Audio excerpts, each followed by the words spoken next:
to be like you. I wanna walk like you, talk like you, you see it's true. Bonjour Anne-Marie, on va parler d'un auteur que j'adore et à cause de lui, en général, quand je reçois son bouquin, je suis injoignable pendant 2 jours. Joël Dicker. C'est pas mal parce que ça fait en moyenne 600 pages, donc un livre en 600 pages en 2 jours. Mais tous les Dicker, je les ai lus, j'adore. Alors le livre du jour, c'est La vérité au sujet de l'affaire Harry Kéber, qui est le livre qui a propulsé Joël Dicker au panthéon des plus grands écrivains et des plus gros vendeurs de livres. On ne va pas dire au monde, mais au moins européen, et en tout cas en France. Et c'est un livre gigogne, haletant, addictif, comme vous le disiez. Hein, on l'ouvre, on ne peut pas le refermer, qui est aussi entre passé et présent, et qui met en scène un jeune écrivain américain, ultra connu sur la place de New York, et qui est en panne d'inspiration totale, et qui va se réfugier chez son professeur d'université pour essayer de retrouver cette fameuse inspiration qui lui permettra de faire son 2e roman.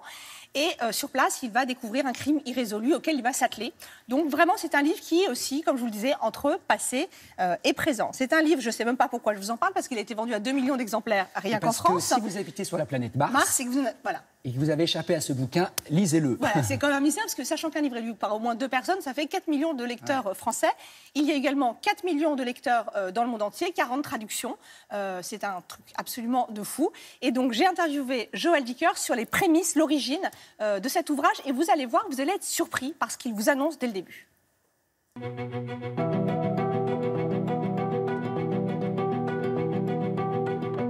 Tout le monde parlait du livre. Je ne pouvais plus déambuler en paix dans Manhattan. Je ne pouvais plus faire mon jogging sans que des promeneurs me reconnaissent et s'exclament « Hé, c'est Goldman, c'est l'écrivain !»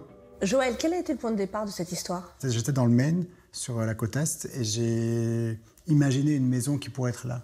Et j'ai imaginé le sentiment qu'on pourrait avoir dans cette maison, qui était un sentiment de quiétude, d'envie créative. Je me suis dit que ça pourrait être la maison d'un écrivain.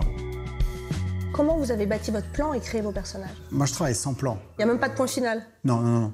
Il n'y a pas de point final, c'est un roman dans lequel il y a un meurtre. Et tout le jeu pour moi, et tout le plaisir que j'ai, c'est que je sais que le meurtrier est forcément un des personnages, mais lequel? En combien de temps vous avez écrit ce livre et dans quelles conditions? À peu près 2 ans ou 2 ans et demi. C'était le 6e roman que j'écrivais en à peu près 5 années. Tous les romans précédents, les éditeurs les avaient refusés les uns après les autres. Et j'ai eu l'impression que ce roman-là serait peut-être le dernier. Je me suis dit, de toute façon, personne ne va le lire. Donc autant faire quelque chose qui me plaît vraiment à moi. Et je crois que si j'avais réfléchi, j'aurais jamais écrit ce gros roman de 600 pages qui se déroule aux États-Unis. Ça m'aurait paru complètement fou. Que doit Harry Kéber à Bernard de Fallois? À tout. Parce que quand Bernard de Fallois, mon éditeur, a lu ce roman, et quand il m'a téléphoné au bout de 2 jours et une nuit, peut-être dans... J'ai pas dormi, j'ai tout lu, c'est formidable. J'ai été émerveillé par l'enthousiasme que Bernard avait. Je me suis dit, Bernard, qui avait 60 ans de plus que moi, beaucoup plus jeune que moi, il rêve beaucoup plus fort que moi. Et ça, c'était un élément pour moi qui a changé mon regard sur le livre, qui était l'important n'est pas de savoir si ce sera un succès ou pas, l'important c'est d'y croire. Et quel a été le premier tirage? Le tout premier tirage était prévu à 6000 exemplaires.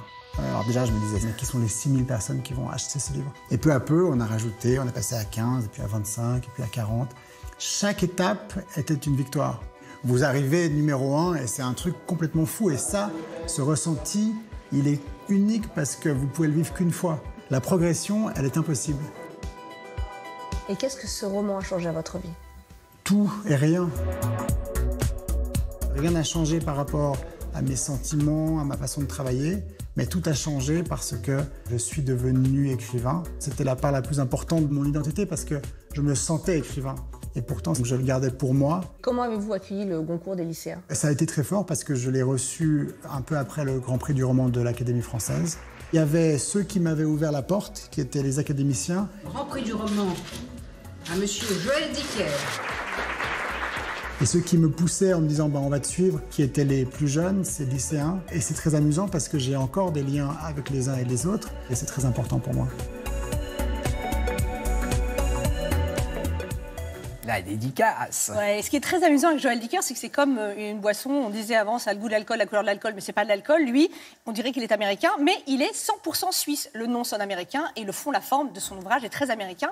Je vous recommande son dernier ouvrage également, qui est partout, dans toutes les librairies, les relais dans les gares et les aéroports. Stéphanie Meller, à peu près le même genre d'histoire. Passé, présent, il n'y a pas un mort, il y en a 5, il n'y a pas un enquêteur, il y en a 3. Et vous regalerez tout autant, c'est promis. Je confirme, j'ai lu. Merci beaucoup, chère Anne-Marie. On se retrouve dans quelques instants, après le journal et la météo. À tout de suite.